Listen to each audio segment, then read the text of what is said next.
Good morning and जय हिंद बच्चों आपकी काफ़ी डिमांड थी ये जो मैंने 2 पार्ट बनाए हुए हैं समान विज्ञान महत्वपूर्ण तथ्य, क्योंकि इससे डायरेक्ट क्वेश्चंस बच्चों आ जाते हैं और आप जो नए बच्चे जुड़े हैं उनको बताना चाहूँगा मैं NMMS या किसी भी एग्जाम के लिए काफ़ी इंपॉर्टेंट हो सकता है। National means cum merit scholarship या हिंदी में कहें तो राष्ट्रीय IIM योग्यता आधारित छात्रवृत्ति परीक्षा है। अभी कई राज्य के बच्चे पूछ रहे थे सर ये कोर्स हमारे में भी है, तो बताना चाहूँगा कि इसमें बच्चों पूरे सभी राज्यों के लिए एक ही कोर्स है। मैट के 90 प्रश्न और सैट के 90 प्रश्न। जो प्रश्नों का स्तर होता है थोड़ा कठिन या आसान हो सकता है, तो सभी तरह के मैं प्रश्न प्रैक्टिस करा रहा हूँ, आप देखते जाइए, नोट करते जाइए।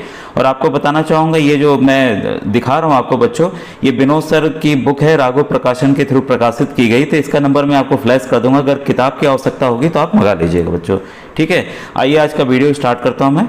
ये ऑलरेडी इसके 2 पार्ट बना चुका हूँ, प्लेलिस्ट से जाके अन्य पार्ट को इसके देख सकते हैं। और भी ढेर सारे मॉडल पेपर बच्चों मैंने बताए हुए हैं और हल प्रश्न पत्र भी बताए हुए हैं, तो उसको जाकर देख लीजिएगा, ठीक है।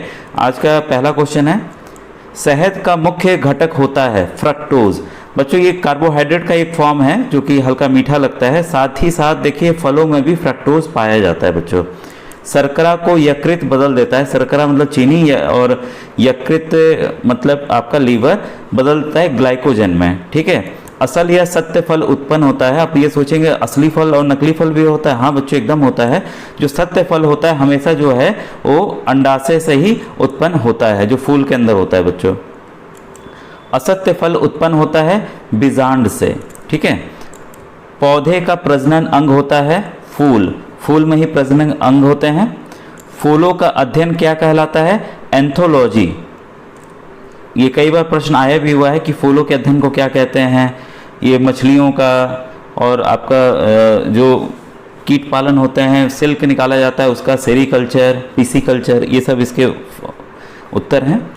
जल में विलय विटामिन है बी और सी, ये काफ़ी इंपॉर्टेंट, दोनों इंपॉर्टेंट क्वेश्चंस काफ़ी हैं। देखिए वसा में घुलनशील विटामिन, वसा मतलब फैट, जो फैट में कौन से विटामिन घुल जाते हैं? तो विटामिन ए, डी, ई और के, ठीक है। तो कुल देखिए आपके सामने 5 तरह के विटामिन भी हो गए, ए, बी, सी, डी और के, ठीक है।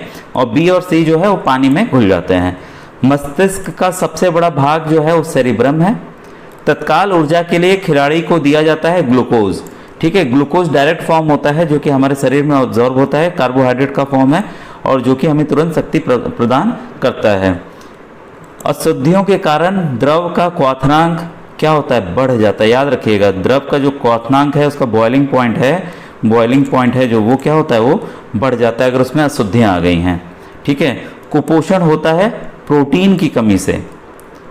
बच्चों का मानसिक एवं शारीरिक विकास अवरुद्ध हो जाता है थायरॉक्सिन की कमी से। ये थायरॉक्सिन एक बच्चों एक हार्मोन है, ठीक है, उसकी कमी से क्या होता है? बच्चों का मानसिक और शारीरिक विकास रुक जाता है।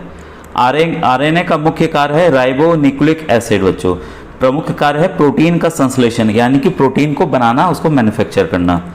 प्रयोगशाला में यूरिया का संश्लेषण सर्वप्रथम किया था वोल्हर ने।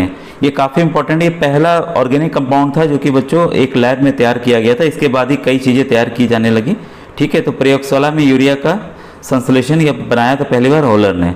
यूरिया में नाइट्रोजन की प्रतिशत मात्रा कितनी होती है? 46%। और यूरिया क्यों महत्वपूर्ण है? क्योंकि देखिए यूरिया कृषि से भी महत्वपूर्ण है, क्योंकि खेतों में यूरिया का छिड़काव होता है, तो उसमें यूरिया में नाइट्रोजन जो है 46% पाया जाता है। यूरिया उर्वरक में नाइट्रोजन मौजूद होता है एमाइड के रूप में, डायरेक्ट नाइट्रोजन नहीं होता है, ठीक है। नाइट्रोजन गैस आपने सुना है, तो ये जो होता है वो एमाइड के फॉर्म में होता है, ठीक है। यूरिया का रासायनिक सूत्र आप इसको ऐसे याद रखिएगा, CO एक तरफ है और NH2 एक दोनों तरफ है, ठीक है। इस तरह से आप इसको याद कर लीजिएगा फॉर्मूला को, ठीक है। कभी कभी डायरेक्ट फॉर्मूला भी आ जाता है पूछने के लिए इसका कि यूरिया क्या फॉर्मूला है। मूत्र दुर्गंध देता है, यूरिया के कारण बच्चों देता है, ठीक है। देखिए यूरिया रिलेटेड कितने प्रश्न हो गए। दूध को पाश्चुरीकृत किया जाता है 62 डिग्री सेंटीग्रेड पे। आपको पता है पाश्चुरीकृत जो है, पाश्चुराइजेशन एक प्रोसेस है जिसमें दूध को कीटाणु मुक्त किया जाता है, उससे कीटाणु हटाए जाते हैं और ज़्यादा दिन तक दूध चलता भी है, ठीक है। इसको तुरंत गर्म करके इतने तक ला के तुरंत ठंडा कर दिया जाता है, ठीक है। तो ये पाश्चुराइजेशन की विधि है। दूध में पाए जाने वाला शर्करा है लैक्टोज, ठीक है। प्रकाश वर्ष मात्रक, अब देखिए प्रकाश वर्ष, वर्ष मतलब आप सोचेंगे कि ये समय का मात्रक है, समय का बच्चों मात्रक नहीं, कई बार गलती हो जाती है, दूरी का मात्रक है बच्चों, ठीक है। एक अश्व शक्ति यानी कि हॉर्स पावर के बराबर होता है 746 वाट, ठीक है। जल का घनत्व अधिकतम तथा आयतन न्यूनतम होता है 4 डिग्री सेंटीग्रेड पे, ठीक है। अब देखिए डेंसिटी का क्या होता है, density equal to mass by volume, ठीक है। आयतन नीचे आ रहा है और आपका घनत्व ऊपर है, ठीक है। तो हमेशा याद रखिएगा जब घनत्व सबसे ज़्यादा होगा तो आयतन सबसे कम होगा, जब ये आयतन सबसे ज़्यादा होगा तो घनत्व सबसे कम होगा। इसी फॉर्मूला के आधार पे ये प्रश्न बच्चों बना है। तो 4 डिग्री सेंटीग्रेड पे घनत्व सबसे अधिकतम और आपका आयतन वॉल्यूम जो है सबसे कम होता है, ठीक है। लेंस की क्षमता का मात्रक है डायोप्टर, ठीक है। डायोप्टर है, इसकी लेंस की क्षमता मापी जाती है। इंद्रधनुष के बीच का रंग होता है हरा, ठीक है। विबग्योर, ये आप याद कर लीजिएगा, GYOR। इससे भी प्रश्न आते हैं। पिछली वीडियो में मैंने बताया था कि सबसे ज़्यादा जो पेड़ हैं किस रंग में खाना बनाते हैं, फोटोसिंथेसिस करते हैं, तो लाल में करते हैं। देखिए बीच में ग्रीन आया है कि नहीं आया है, ठीक है। तो ये जो इंद्रधनुष के बीच का रंग है वो हरा है। रंग का प्रकीर्णन निर्भर करता है तरंग दैर्ध्य पे यानी कि वेवलेंथ पे, ठीक है। वेवलेंथ पे इसका डिपेंड करता है प्रकीर्णन। रेटिना पर बना प्रतिबिंब होता है वास्तविक होता है बच्चों, याद रखिएगा, उल्टा होता है और वस्तु से छोटा होता है, ये याद रखिएगा, ठीक है। कई बार पूछ लिया जाता है, 4 ऑप्शन दे देंगे, इसमें से एक चौथा ऑप्शन अलग होगा, ठीक है। अब देखिए विद्युत फ्यूज मिश्रण होता है तांबा, टिन और सीसा का। ये काफी इंपॉर्टेंट क्वेश्चन है, इसको याद कर लीजिएगा। वायु का बुलबुला जल में व्यवहार करता है कैसे, एक अवतल लेंस की भांति करता है बच्चों, एकदम याद रखिएगा। जो जल का बुलबुला है एक अवतल लेंस की भांति व्यवहार करता है। तारों को टिमटिमाने का कारण प्रकाश का अपवर्तन है यानी कि रिफ्रैक्शन है, यानी कि रिफ्रैक्शन है। तो इंग्लिश के भी टर्म्स आप जानते चलिए, काफी इंपॉर्टेंट है इंग्लिश टर्म्स इसके। मूल रंग कहलाते हैं। अब प्राइमरी कलर्स कौन कौन से हैं, नीला, लाल और हरा, ब्लू, रेड और ग्रीन, ठीक है। अब देखिए निकट दृष्टि दोष दूर किया जाता है अवतल लेंस का प्रयोग कर। ये देखिए इसका एक अलग से मैं कभी टॉपिक पढ़ा दूंगा, ये काफी समझाने वाला है, ठीक है। तो लेकिन इसको अभी जल्दी मुझे खत्म करना है इसलिए बता रहा हूँ जल्दी। ध्वनि की गति धीमी होती है हवा में।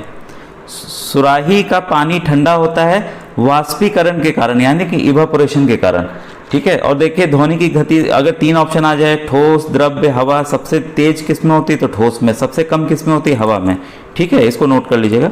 सुराही का पानी मैंने बता दिया। फिर है ये सबसे अधिक तथा सबसे कम तरंग दैर्ध्य होती है क्रमशः लाल और बैगनी रंग की, ठीक है। सबसे अधिक अभी मैंने विव्योर का बताया था ना, उसी से याद कर लीजिएगा आप, ठीक है। इस वाले में देखिए सबसे अधिक जो है वेवलेंथ तरंग दैर्ध्य रेड का है और सबसे कम किसका है आपका बैगनी का है यानी कि वॉयलेट का है। तो इसी से आप याद करिएगा बच्चों इस क्रम को, ठीक है।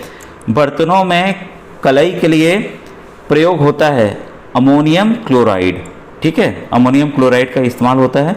नॉन स्टिक के बर्तनों की परत होती है टेफ्लॉन की, काफ़ी इंपॉर्टेंट है, कई बार आया हुआ है। वायुमंडल में नहीं पाए जाने वाली अक्रिय गैस है रेडॉन, बाकी आर्गन, हीलियम ये सब पाए जाती हैं, रेडॉन नहीं पाया जाता है। गुब्बारों में उपयोग होता है हीलियम गैस। हीलियम गैस बहुत हल्की होती है इसलिए जो गुब्बारे हैं वो ऊपर उड़ते हैं, ठीक है। इस गैस की वजह से जैसे गैस निकल जाती है तो बैलून नीचे आ जाता है। फोटोग्राफी में प्रयुक्त होता है, काफ़ी इंपॉर्टेंट है बच्चों क्वेश्चन ये, सिल्वर ब्रोमाइड, ठीक है। पानी की स्थायी कठोरता दूर होती है किससे, पोटेशियम क्लोराइड द्वारा।